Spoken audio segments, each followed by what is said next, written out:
Okay, hello, magandang araw mga ka-angels. So, kumusta na po kayo?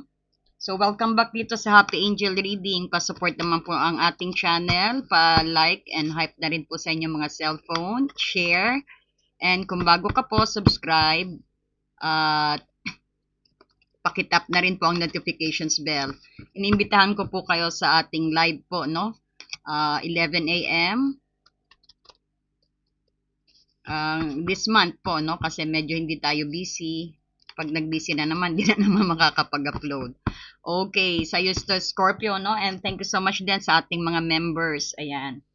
So, marami tayong na-upload na video sa mga members, no? Salamat po sa pagsuporta ng Happy Angel Reading. At ang mga sumusuporta rin po na hindi member, thank you so much. So, aalamin na natin sa reading na ito kung paano kumilos ang timbangan ng katarungan, no? Ang universal justice.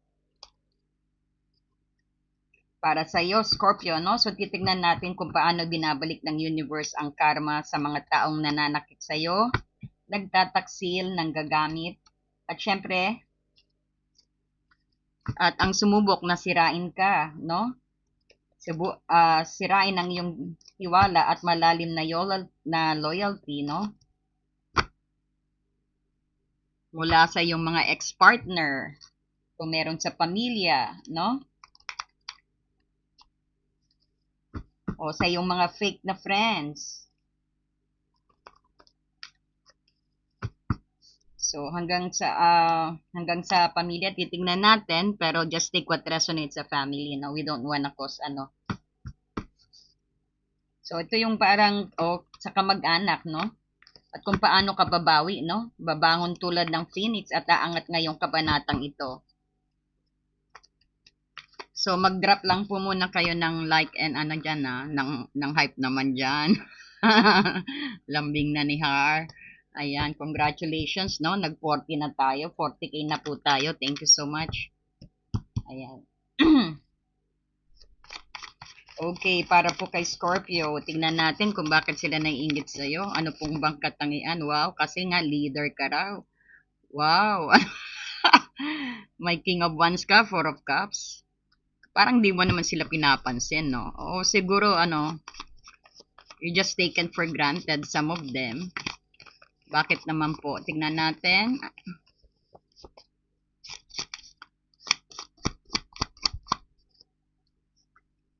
Karma. Fool. Kinainggitan nila na madali ka makarecover din, no?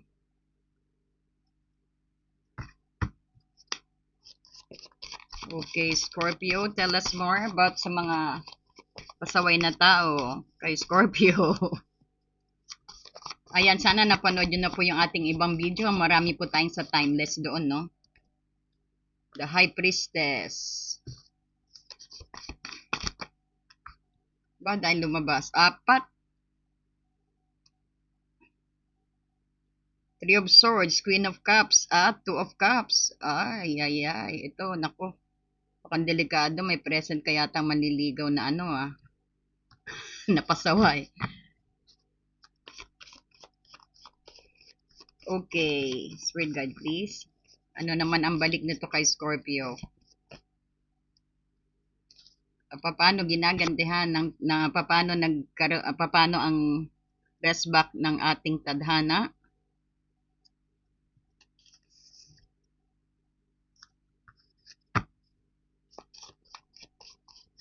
Kuha pa tayo ng ano ang madudulot nito sa'yo, ano ang pinaka-reward mo, kasi kung ano ang natutunan mo. You got the High Priestess. Let's get one more. At Empress, wow. So, syempre, kukuha rin po tayo ng ng animal spirit. Kukuha tayo ng guidance kay animal spirit kung anong gusto iparating sa'yo regarding sa sitwasyon na ito, no, Scorpio?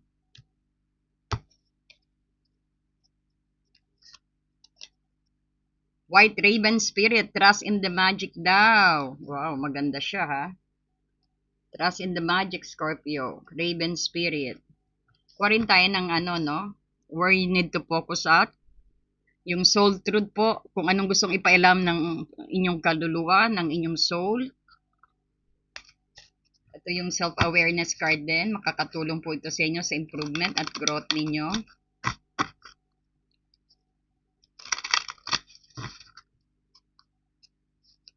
Para po ito kay Scorpio.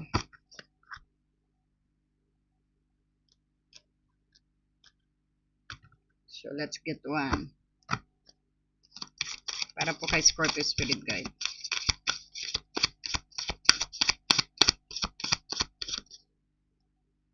What excuse I'm making right now? Anong dinadahilan mo? Anong ginagawa mo para... What excuse are you making right now, Scorpio?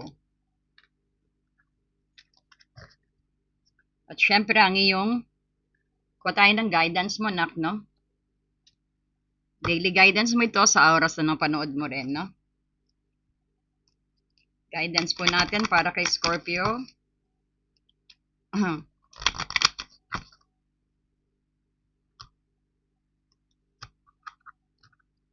Guidance para kay Scorpio Spirit Guide. Guidance para kay Scorpio. Heart chakra daw. No?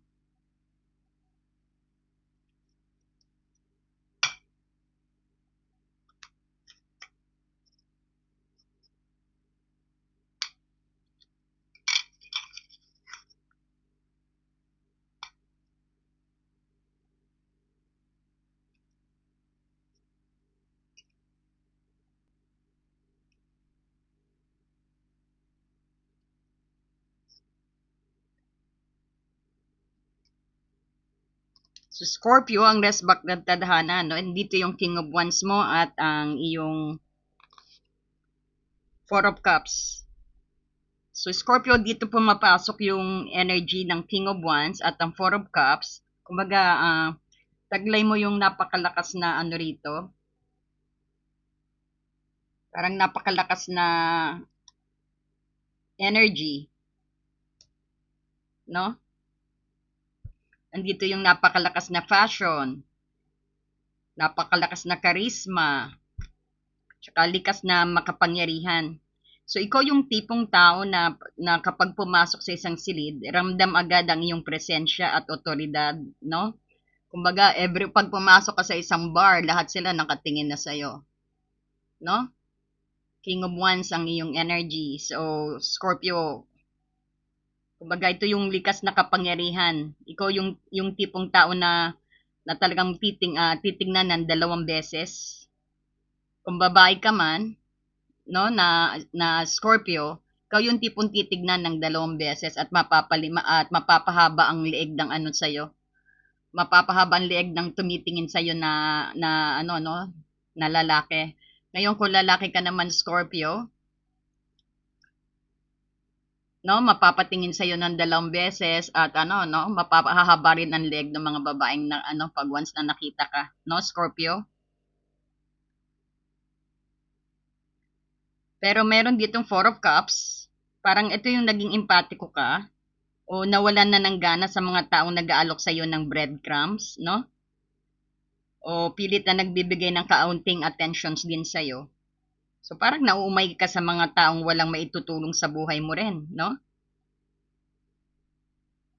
Ngunit pilit pa rin gustong kumuha ng space sa iyo, mga taong yan. Hindi mo ba alam? Pilit pa rin silang kumukuha ng iyong oras.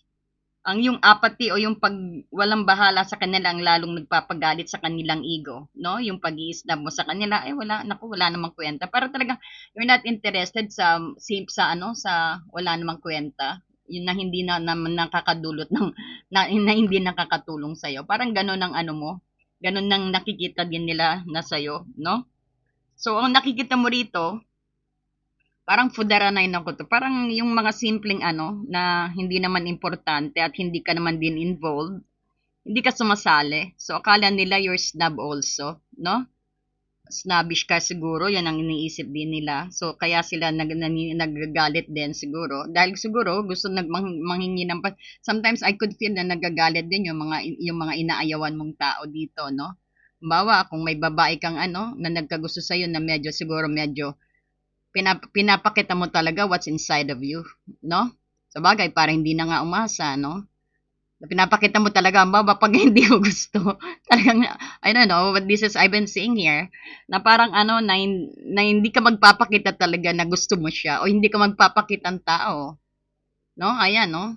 Pinapakita mo talaga na I'm not interested with you, parang ganun. Kasi alam mo, basta mo Scorpio, malakas din ang intuitions mo eh. May dudulot bang maganda to? Baka bibigyan ng iba breadcrumb lang din ako nito. Parang ganun. O baka mamaya hindi rin makakatulong sa akin itong taong to, parang ganon. So you're just ignoring them, no? Magandang persepyo yan, no? So kita mo yung karma and the fool dito. Ayan, dumating sa Scorpio. Dito pumasok yung sabihin nating napakalakas na paggalaw ng karma at the fool, no? Pagkatapos ng lahat ng panluloko at pananakit, nakahanda ka ng gumawa ng isang malaking leap of faith dito ng iyong start ng new beginning.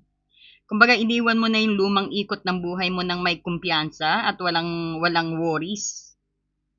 No? Ang resback ng universe ay heto na habang ikaw yung parang humahakbang patungo sa panibagong start mo dito sa The Fools, na very excited ka sa journey mo, hindi mo rin hininda kung mahuhulog ka na dyan sa bangin na yan, no?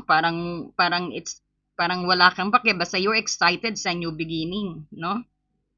Kumbaga, ito, kumbaga, iniwan mo na yung lumang ikot ng cycle ng buhay mo nang may kumpiyansa ka at walang pag-aalinlangan, no? So, ang resback ng universe, habang ikaw yung humakbang patungo sa yung bagong simula at kalayaan, syempre, ang mga taong nanggagamit sa iyo at ang naiwan sa lumang loop mo, kung saan sila naman ngayon ang sinisingil ng karma, no? Andito ang karma, sinisingil na sila ng karma sa lahat ng panggagago at panluloko na ginawa nila sa iyo. No, Scorpio? So, karma is real talaga. So, ang the high priestess, ang dito na nakalagay na, the high priestess, tapos may nag-jump na card nga rito. Meron tayong Three of Swords. High priest siya, no? High priest, Three of Swords. You're not listening to your intuitions dito. Medyo, yan nga talagang, this is heartbroken din or disappointment. And the Queen of Cups, a loving persons din nakita natin. And the Two of Cups. Kumbaga, sino yung nananakit sa'yo? Bakit andi dito yung may lovers ka rito? Kumbaga, may tumilapon na card na High Priest. Tumalapon yung mga card dito. Dito binunyag ng tadhana ang tatlong tiyak na grupo na nananakit sa'yo din, no? Ang ex-partner mo, which is the lover, na parang nag-turn backstabbing betrayer sa'yo. Lovers plus the Three of Swords. Isang dating nakarelasyon na inaakala mo yung soulmate na. Parang akala mo the one na siya, no? Akala mo siya na yung talagang forever mo. Kumbaga, ibinigay mo sa kanya ang buong mong Queen of Cups, ang pagmamahal mo, pag-aalaga, no? Ang caring mo. Tapos, hindi pa pala sapat yun, no? Parang feeling niya, kulang pa, kaya siguro iniwan ka din, no? Kaya broken heart ka. Dahil akala mo talaga siya ng soulmate mo because this is a soulmate card. Pero yung pala, binackstab ka sa puso. Three of Swords. So, binigay mo yung pinakamalalim mong pagmamahal, naiyak naman ako dito. Pati yung loyalty mo at intuitions mo, imbis na maniwala ka sa intuitions mo, sa kanya ka na naniniwala, Scorpio. Naiyak ako. Pero binaluktot niya yung tiwala mo at nagdulot ng napakatinding heartbreak sa'yo. No?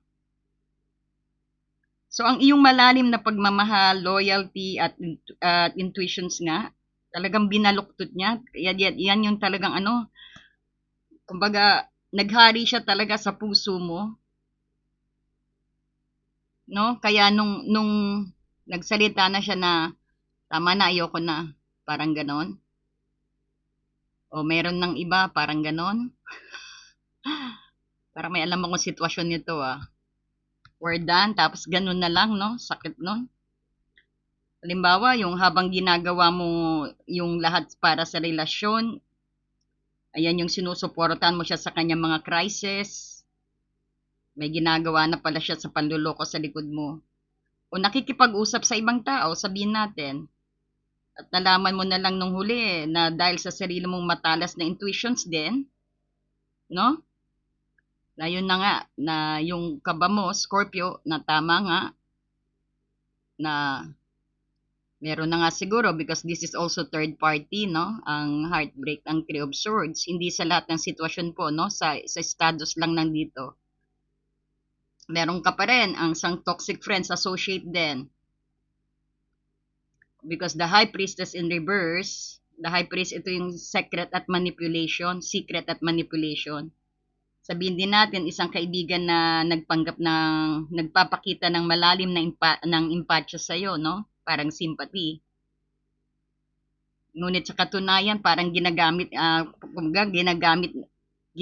ang iyong mga lihim para manipulahin ka sa tingin ng iba sa'yo, no? Halimbawa po yung sitwasyon na kapag may dinadaing ka sa kanya tungkol sa pamilya o negosyo mo, tatango-tango siya at magpapakita ng simpatsya. Pero pag talikod mo, ayan, ipagkakalat niya ang mga sikreto mo sa ibang tao, no? Mga marites, ayan na. Pero pag dumadaan ka, bigla silang tahimik. No? Pero pag talikod mo rin, ayan na siya. No? Nangangapit bahay pa. Pagkakalat niya yung mga sikreto, no? Pinagkatiwala mo.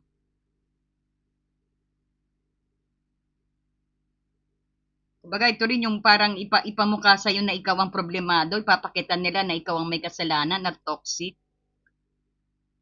Maaring ano rin to, no? Kaibigan nila siguro kaibigan din nilang persons mo. Parang ikaw pa hindi ka binibigyan ng kumbaga gagatungan pa nila yung kabilang panig. Parang ganun po ang nararamdaman ko rito sa sitwasyon na nangyari. And then meron din family at relative, merong heartless emotional, merong parang sip-sip o leech na parang dumidikit-dikit sa'yo. No?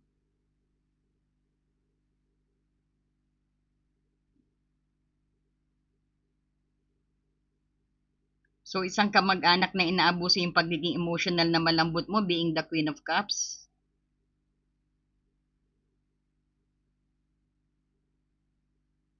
Yung pagiging malambot ng puso mo, no? Halimbawa, laging lumalapit sa iyo kapag may drama, away o kailangan ng kakampi sa pamilya.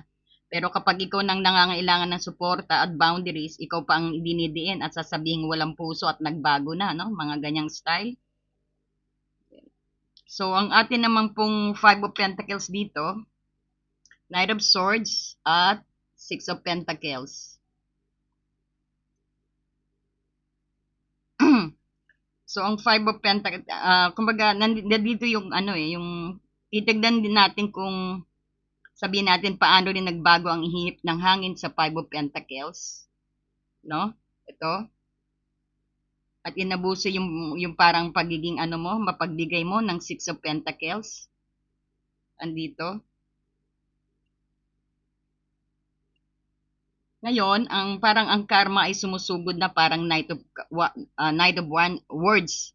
Swords, no? So ibig sabihin, ang karma sa kanila mabilis nang dumarating sa kanila dahil alam niyo naman kumilos ang Knight of Swords, no? Walang padalos, walang inuurungan, no? Kahit hindi siya magpapatigil. So ganyan ang karma na ibibigay, napakabilis. Talagang sumusugod na, no? As of now, siguro nakakaranas na. So, ang mga taong nanakit sa iyo, yung mga nakaraang ex mo, mga chismosang kaibigan at abusadong kamag-anak, no? Ang kasalukuyang nakakaranas ang matinding kawalan din ng pera. Parang they are short on money, nakikita natin dito. At suporta at emotional na stabilidad din. Sila naman ngayon ang nagmamatino at nagmamakaawa para sa kaunting tulong mula sa iba. Habang ikaw nakatayo sa iyong sariling abundance, no? Dahil may Empress ka rito, oh. Nakatayo ka sa sarili mong abundance, hindi ka na problema, papetik-petik ka lang, sila ayan. No? Mga kinukwentuhan nila, akala pautangin sila, hindi naman sila pinautang. yung natatawa ako, no? Ayan, kunyari, magchichismis tapos sabay utang, hindi naman pala pinautang. Yung they experiencing hardship, no? Hindi lang sa financial actually, no? Pati sa mga tao din, kumbaga niloloko din sila, ginagamit lang din sila para makakuha ng mga chismis nga rin. Kaya nga parang same feather flocks together, no? Parang ganon, no? So makikita mo ang High Priestess upright restorations andito. Ang High Priestess, nakikita nyo, isang High Priest at saka isang High Priestess, no?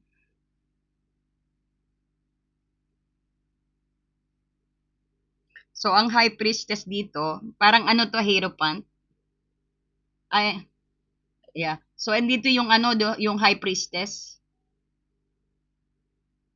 So, pagkatapos ng matinding pagsubok din, bumalik ang iyong High Priestess energy na naka-upright na yung intuitions mo. Ang iyong intuitions at panloob ng kapangyarihan mo parang nasa peak state ngayon, no? Kumbaga wala ka ng paniniwalaan sa kanilang mga sweet talk o pagsusori. Alam mo na agad kung sino ang totoo at sino yung plastic bago pa man sila magsalita, no? Kaya nga ayan, no? Kaya nga ayan yung parang doon sila nagagalit din. Nag-explain sila, tumatalikod ka na, parang gano'n. Parang akala bastos ka. Pero alam mo na yung sasabihin nila because you got a very, high intuitions din, lalo na nasa peak ng mo ngayon, no?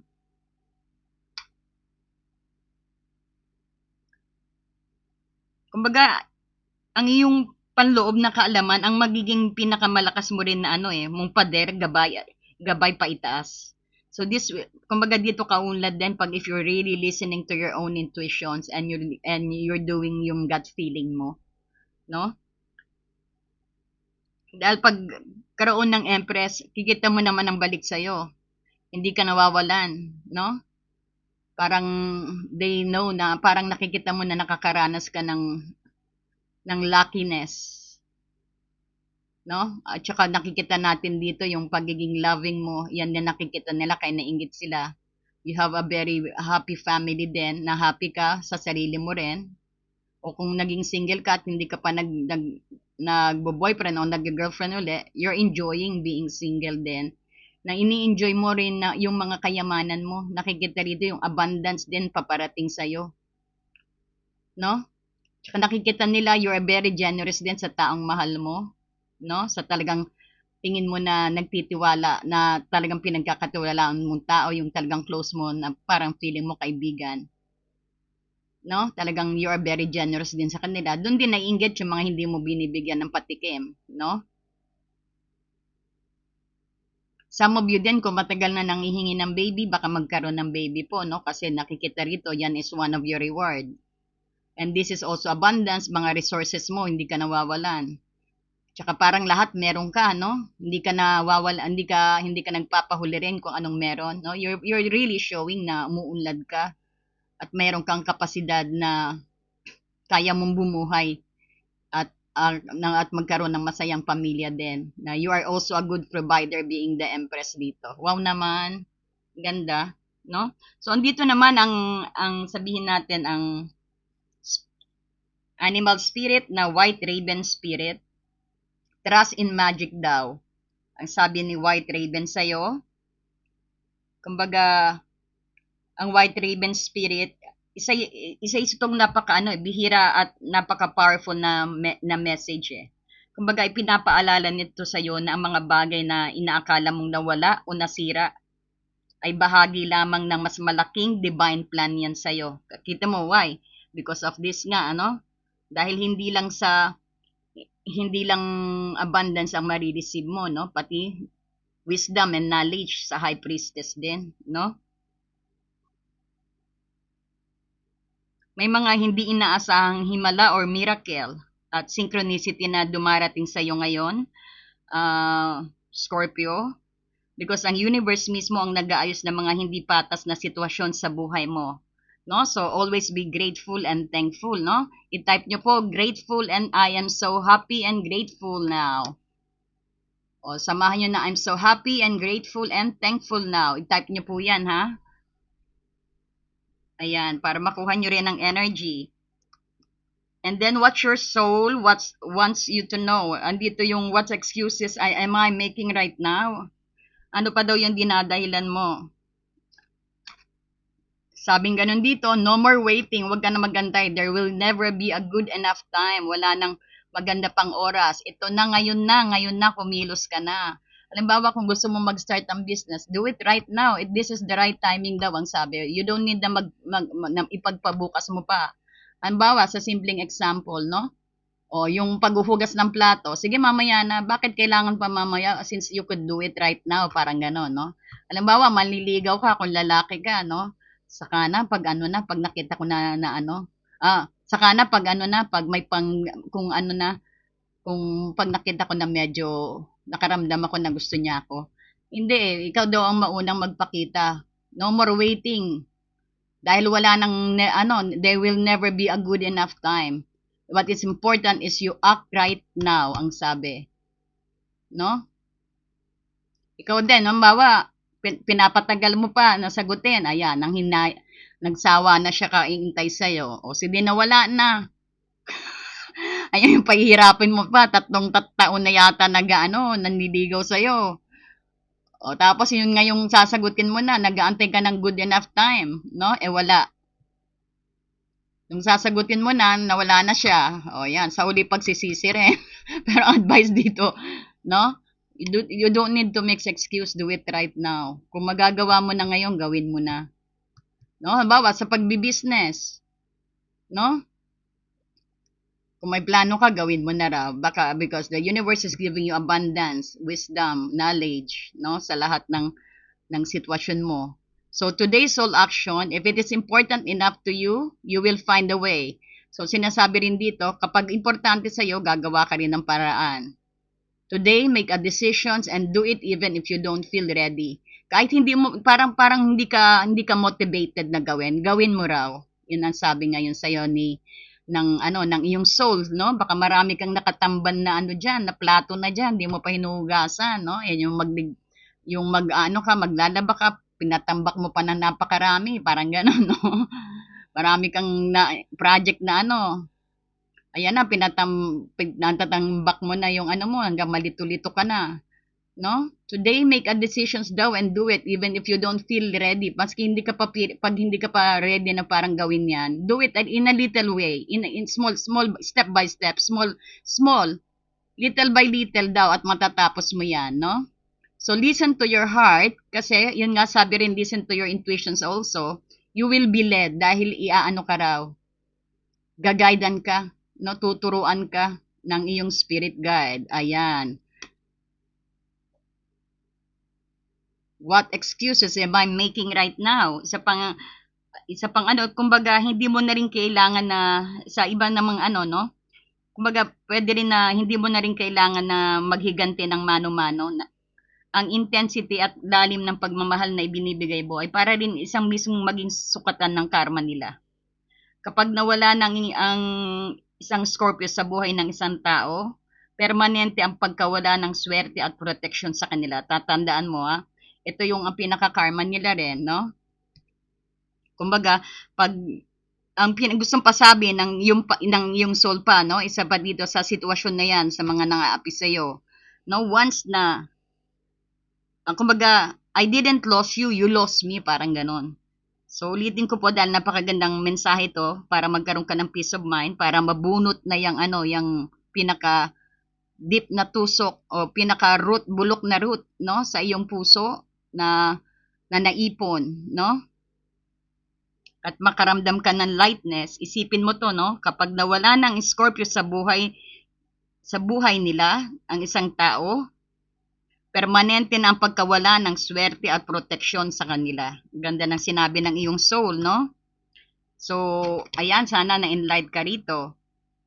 Meron pa tayong example, no? Halimbawa, ang dahilan mo at excuses mo na ginagawa mo, baka naman nagbago na sila o baka kasalanan ko rin kung bakit nila ako ginawa ng ganon, no?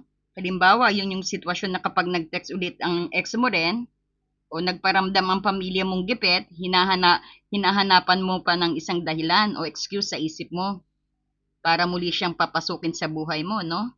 Pinapaalala ng iyong kaluluwa rito, because this is soul truth, no?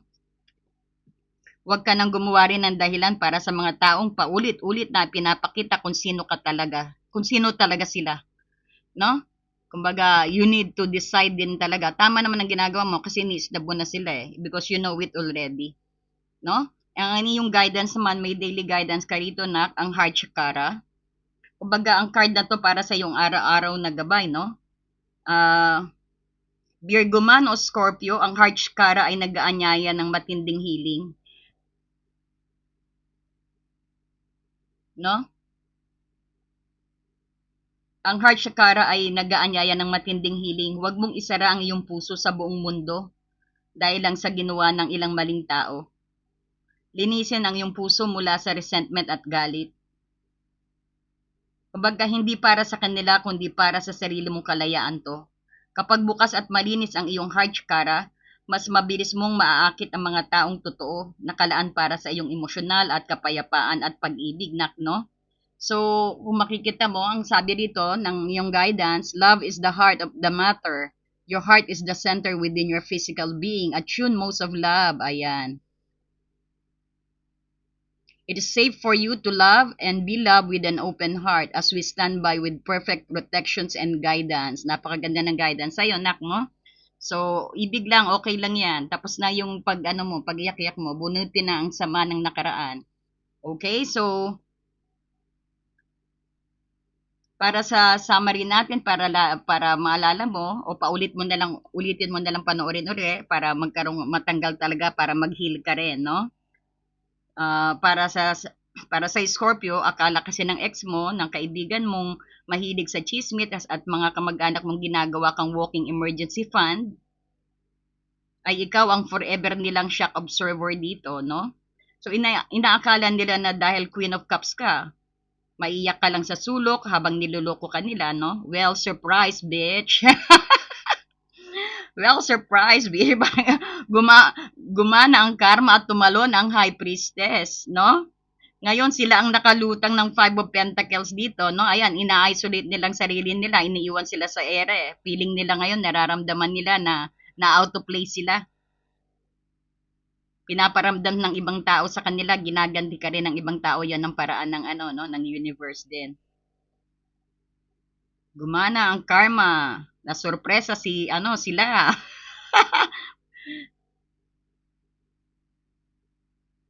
Para sila mga basang sisiw na naghahanap ng mautangan. Habang ikaw ay palip of faith na lang na parang the fool. Ayan. May dalang branded bag. Yan, mga nila. Na may dala kang branded bag, mga luxury because you're the empress. No? Loaded ka kung iniisip nila, ang moral of the story, never mess with the Scorpio energy. Dahil kapag karmang sumingil, pati interes idadamay. Okay? So, never mess with Scorpio. Once you get back, you will never get back. Okay, love you Scorpio. Ayan, pahingin naman ng like and hype dyan. And na rin po sa ating subscriber, please subscribe po, support Happy Angel Reading, tap the notifications bell na rin po. I do private reading, voice message reading, and we have a promo po para kung sinong gusto pong magpabasa na ng inyong September. Ayan, we have a promo. Pwede po kayong kumontak, nasa description box below po, basahin nyo lang po sa pinakailalim, ando doon yung link ng kung saan nyo ako makokontak, pindutin nyo lang po at i-lead na kayo sa sa FB page natin. Ayan. So, napakaganda. Thank you so much and God bless you, Scorpio.